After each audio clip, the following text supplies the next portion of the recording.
rápida difusão da devoção mariana num contexto em que cultos pagãos ainda eram presentes resultou, em alguns casos, na sobreposição da figura de Maria com figuras femininas pagãs.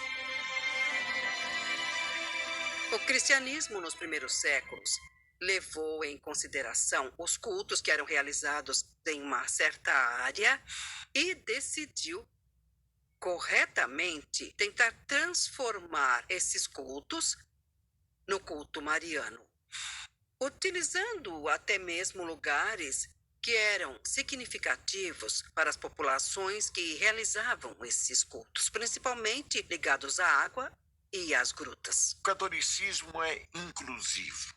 Não exclui nada que possa se formar ou se transfigurar. E isso também pode se aplicar a Maria. Em todas as outras religiões, a Grande Mãe é uma deusa. Faz parte do Olimpo, faz parte do paraíso. Nessas contaminações com as grandes mães do paganismo, a Madonna dos cristãos se distingue totalmente de todas as outras, porque não faz parte de um elenco de divindade. Isso é uma mulher privilegiada, mas foi uma mulher, um ser humano.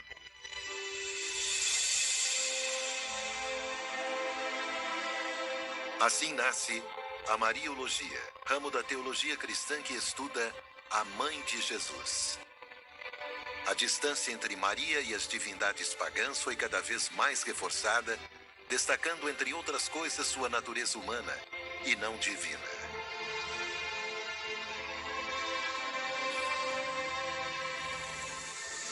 Maria foi crescendo em importância ao passo que a reflexão teológica sobre Jesus Cristo foi levada adiante. Mas no início, Maria era simplesmente a esposa de José. Mas é claro que quanto mais o filho crescia, a mãe também crescia no imaginário. E também na fé confessada e na especulação, que se tornou cada vez mais ousada, porque falava-se cada vez mais do filho e, por consequência, da mãe. Só que essa mãe sempre foi um instrumento que explicitava o que se queria afirmar sobre o filho. A Mariologia também nos permite entender as razões por trás de algumas representações típicas de Maria, com o filho nos braços, ou com uma coroa na cabeça, esmagando uma serpente, cercada de estrelas, com os pés sobre um planeta. Estes últimos detalhes em especial revelam uma inspiração precisa. A passagem dramática do último texto do Novo Testamento, o livro do Apocalipse.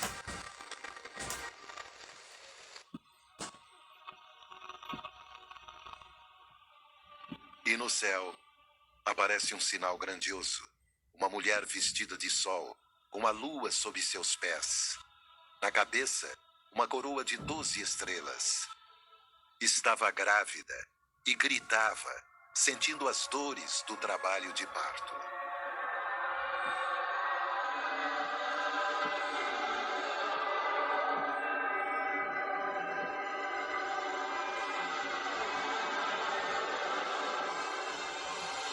A tradição atribui este texto altamente simbólico ao apóstolo João.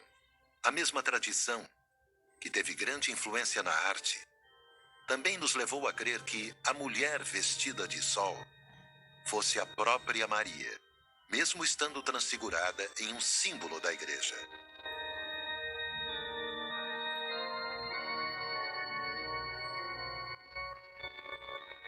Os símbolos da Imaculada provêm de Apocalipse 12, mas são apreciações feitas depois que já tinham sido estabelecidos os dogmas, ou pelo menos o pensamento, no sentido do dogma das verdades de fé. Mas sobre a figura de Maria, obviamente, o Apocalipse, que tratou o feminino de maneira muito interessante, muito singular, não podemos dizer que ele estava falando de Nossa Senhora no capítulo 12.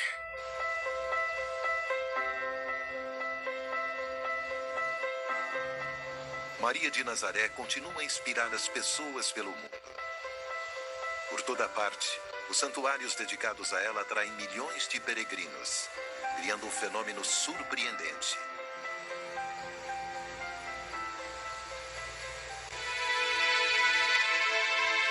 Ao longo dos séculos, todos aprendemos que Maria sabia escutar, entender e interceder. Mas, além disso, Maria influencia diretamente a história e faz isso com uma persistência e uma constância únicas. A primeira aparição de Maria remonta ao ano 270 d.C. Desde então, quase 2.000 fenômenos foram relatados pelo mundo. Nem todos receberam reconhecimento oficial, mas, na verdade, Nossa Senhora sempre se apresentou da mesma maneira, com a mesma mensagem. Maria aparece para fazer seu papel de mãe.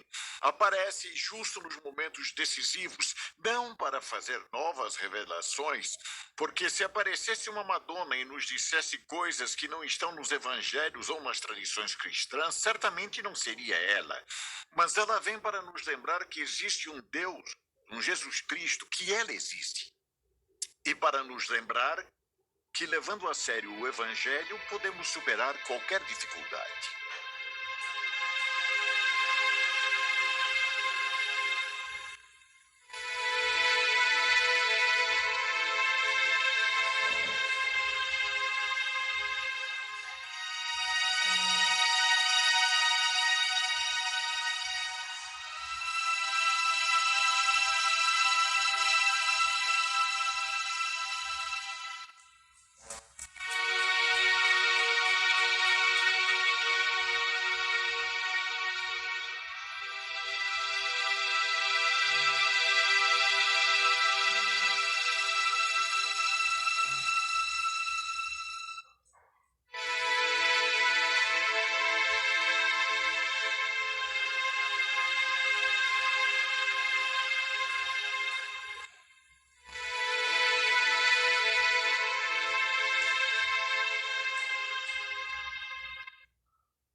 É Páscoa. A alta sociedade da metrópole renascentista visita o coração da cidade. Uma missa será celebrada em Santa Maria del Fiore. A catedral é um símbolo da cidade e o orgulho de seus moradores. Um espaço público. Nenhum dos devotos fiéis suspeita do que acontecerá em alguns minutos, porque as pessoas se sentem seguras diante do altar-mor.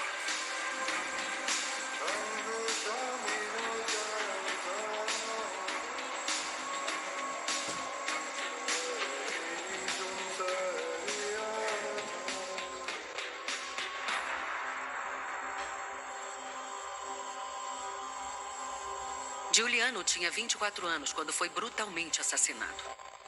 Foi um escândalo.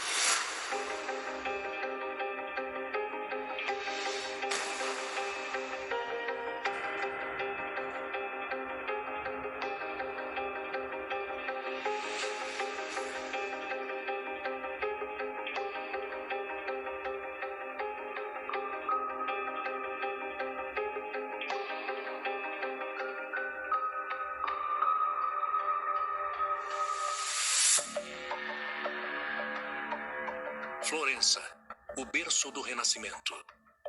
Na segunda metade do século XV, a arte e a arquitetura da nova era prosperam em esplendor. Cidadãos comuns imitam a nobreza. No entanto, esse alvoroço revela fortes contradições. Costumes antigos ainda moldam a vida cotidiana.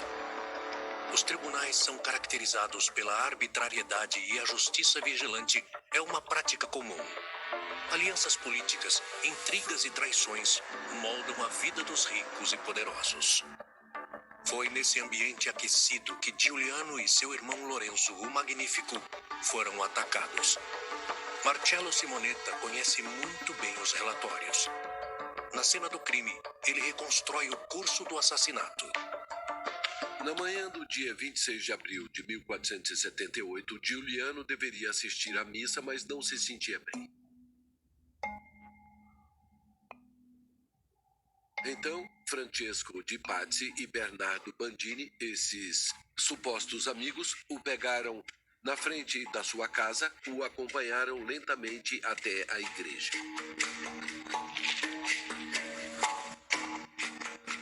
Seus dois companheiros que o acompanharam até a igreja o abraçam para conferir se ele está usando um colete protetor.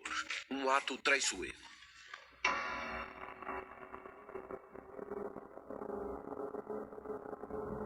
Depoimentos detalhados de testemunhas estão disponíveis. Podemos visualizar os crimes nesta reprodução virtual da cena do crime.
Professor Gundlach, um homicídio em uma igreja lotada num domingo de Páscoa. Não há como ter mais testemunhas para tal crime.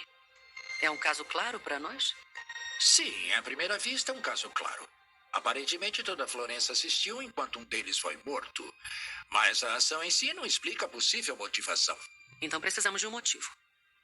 E determinar os motivos por experiência própria às vezes não é tão fácil. Ainda mais quando existem vários motivos. Por onde começamos? Por onde todo investigador começa. Com a vítima e o ambiente da vítima.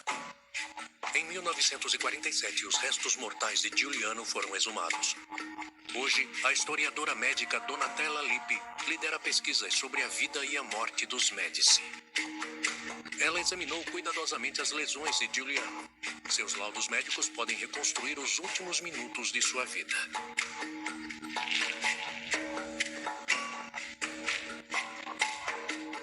Este é o molde da mandíbula de Giuliano de Médici. Foi feito durante a exumação em 1947. Esse molde não apenas nos mostra a lesão na mandíbula causada no assassinato, mas também nos dá informações muito interessantes sobre o estado de saúde dele. Nós podemos ver aqui que seus dentes estavam em boas condições. O formato da mandíbula é uma característica bem distinta da família Médici. Aqui dá para ver em detalhes o estilhaço do osso, que foi causado por um dos golpes que os assassinos desferiram. O esqueleto de Giuliano está marcado com muitos sinais de violência. O que isso nos diz sobre o curso do crime? Quais lesões podem ser identificadas no crânio de Giuliano? A primeira das lesões, aqui, a lâmina deixou um arranhão e removeu uma lasca grande e arredondada. Depois, temos mais 3 lesões que levaram à perda de fragmentos ósseos, tanto no osso temporal quanto no topo do crânio. Eles fraturaram seu crânio e ele perdeu massa cerebral. E podemos ver que aqui tem só uma lesão à esquerda. Eu imagino a cena assim. O pobre Giuliano tenta se defender e depois leva um golpe de raspão no queixo, que também pode ser visto no molde. E em seu corpo, ele sofreu lesões na zona dos braços e coxas e também lesões no tornozelo, que fatalmente o levou a perder o equilíbrio do corpo como resultado do ataque. Giuliano não teve chance de sobreviver. O ataque aos Médici choca o povo de Florença, embora assassinatos sejam comuns. À noite, as ruas sem iluminação são extremamente perigosas. Ainda não existia uma força policial no sentido moderno. Você ficava por conta própria. É por isso que as janelas dos opulentos palácios são trancadas e o porte de armas é comum e necessário.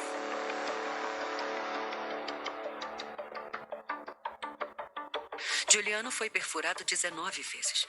Que tipo de arma causa esses tipos de lesões?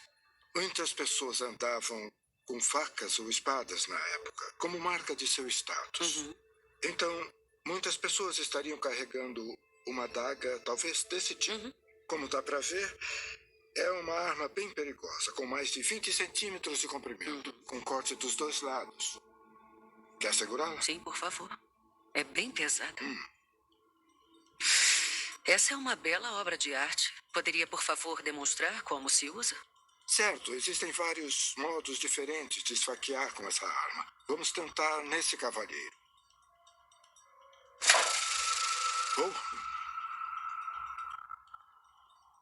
Bom, ela entrou talvez 3 ou 5 centímetros. Imaginei que teria ido um pouco mais fundo.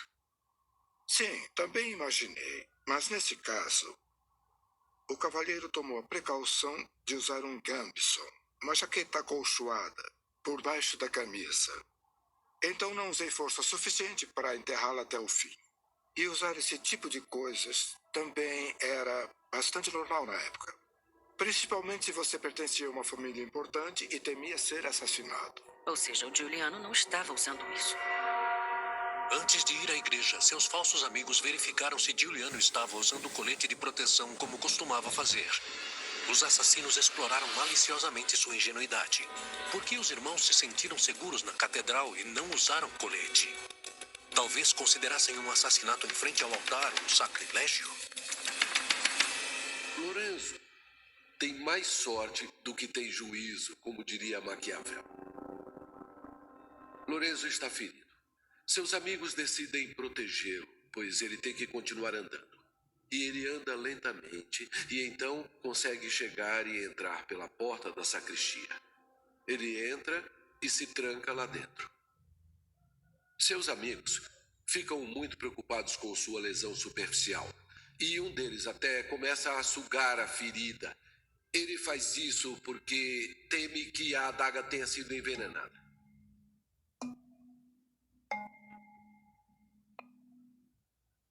Era comum usar veneno. E como faziam isso?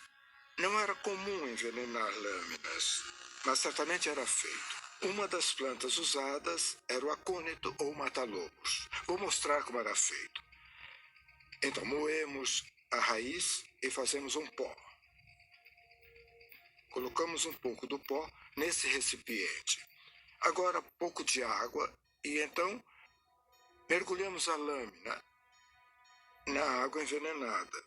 E quando secar, fica o resíduo do veneno na lâmina. Quais eram os sintomas? Isso é um acônito, então é uma neurotoxina. Haveria um formigamento ao redor da ferida. Você podia acabar vomitando e, por fim, seu coração ou seus pulmões param. E daí você morre. Os irmãos Médici e seus amigos tinham muitos inimigos. O que os tornou um alvo?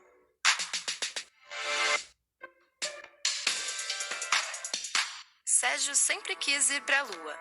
E o filho dele sabe que no caiaque esse sonho pode se transformar numa viagem. Lá ele encontrou as passagens mais baratas. Hotéis que não são 5 estrelas. São uma constelação inteira. E o aluguel do carro, quer dizer, da nave espacial, foi facinho. 3, 2, 1, lançar! Comece a planejar sua viagem dos sonhos hoje mesmo. Caiaque, sonhe, busque, viaje.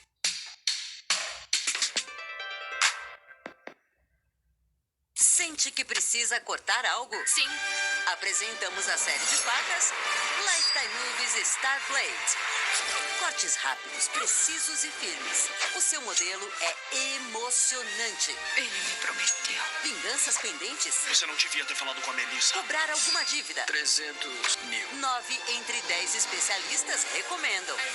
Isso é perfeito pra mim. Só em agosto, no seu Lifetime Movie favorito.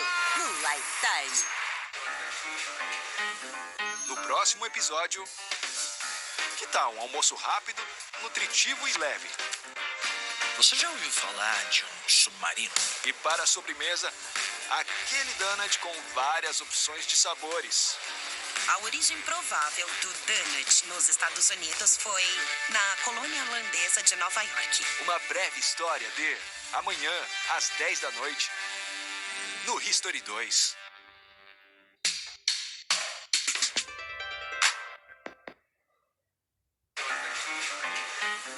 No próximo episódio, que tal um almoço rápido, nutritivo e leve? Você já ouviu falar de um submarino? E para a sobremesa, aquele donut com várias opções de sabores. A origem provável do donut nos Estados Unidos foi na colônia holandesa de Nova York. Uma breve história de amanhã, às 10 da noite, no History 2.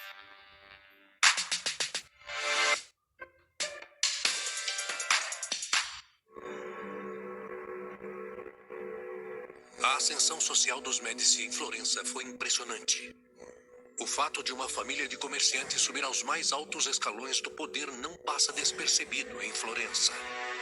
Ainda hoje, o Palazzo Médici testemunha as grandes aspirações da família. Essa é a capela privada dos Médici. Aqui eram realizadas todas as missas familiares. Essa capela é o coração do palácio e simboliza o poder e o gosto refinado de seus proprietários.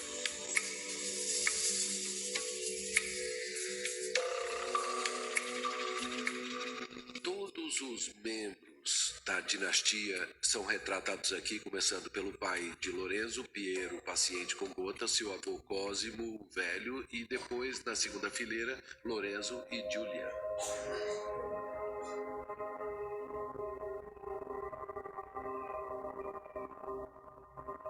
Também tem um retrato do Papa Pio II, que, no entanto, veio de Siena e não era amigo dos Médici e foi colocado na quarta fileira.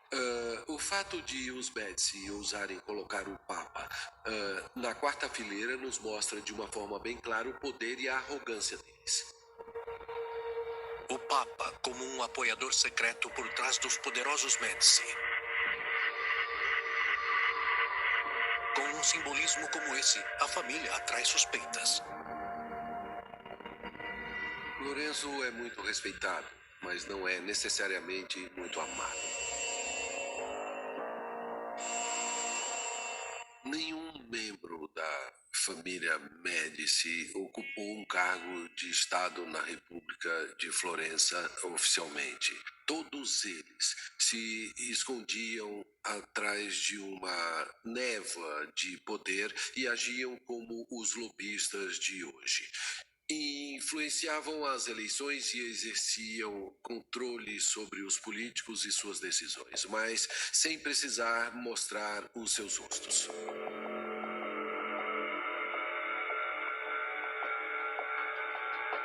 Aqui nesse edifício, o Palazzo Médici, eram tomadas as verdadeiras decisões. E o Palazzo della Signoria, onde era a sede oficial do governo, ficavam os homens colocados pelos Médici dentro do palazzo. Eles executavam, de certa forma, todas as decisões tomadas por Lorenzo e também Giuliano.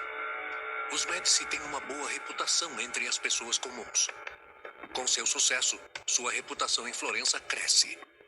As velhas elites estão alarmadas com a ascensão da família, mas eles ainda não veem razão para usar a força contra os Médici.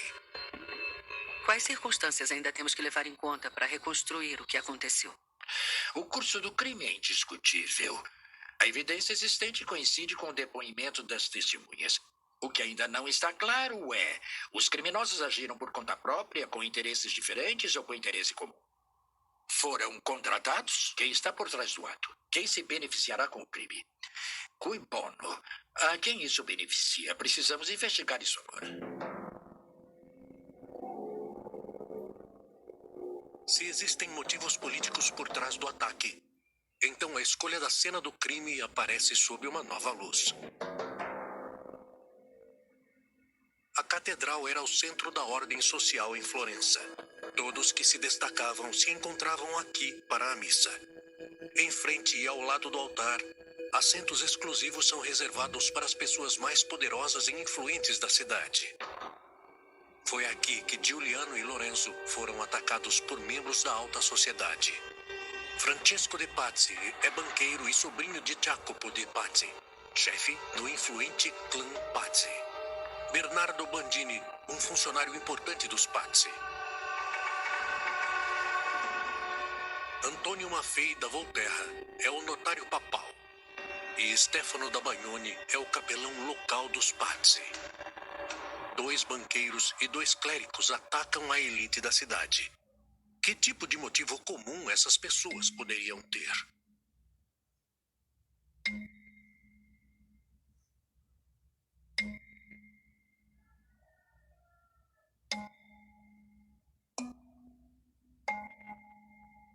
O método Médici funcionou por gerações.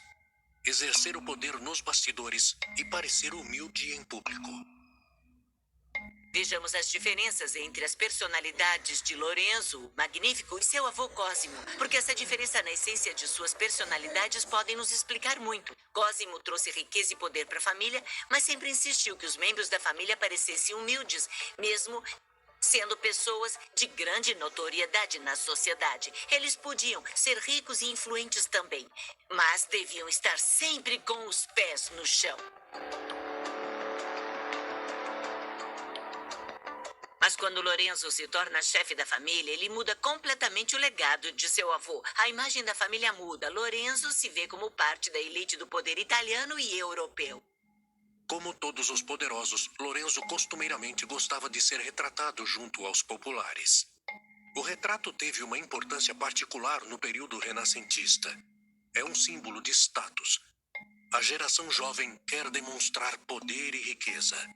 Nos séculos anteriores, os retratos em imagens devocionais deveriam mostrar piedade. Lorenzo decide por romper com a imagem discreta que os Médici cultivaram até então, e seu comportamento impetuoso irrita a velha nobreza de Florença. Dinheiro e arte andam de mãos dadas. Como a aristocracia e a igreja, negociantes se tornam patronos das artes e financiam artistas como Botticelli, Michelangelo e Da Vinci. Também faz parte da política dos Médici embelezar Florença e assim manter sua posição de poder. Florença, a cidade mais bonita do Renascimento. O centro da Europa no século XV, graças à força financeira e ao patrocínio dos Médici. Foi essa família que dirigiu o desenvolvimento artístico dos melhores entre os artistas da época e fez de Florença a capital europeia da arte e da cultura.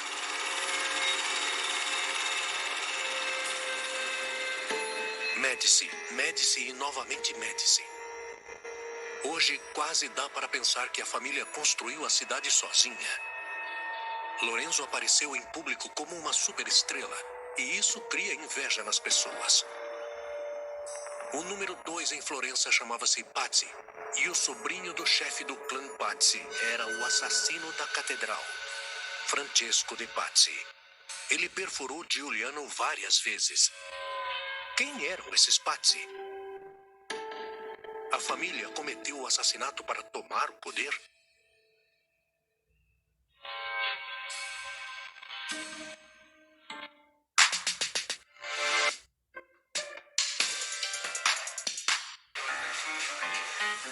No próximo episódio, que tal um almoço rápido, nutritivo e leve?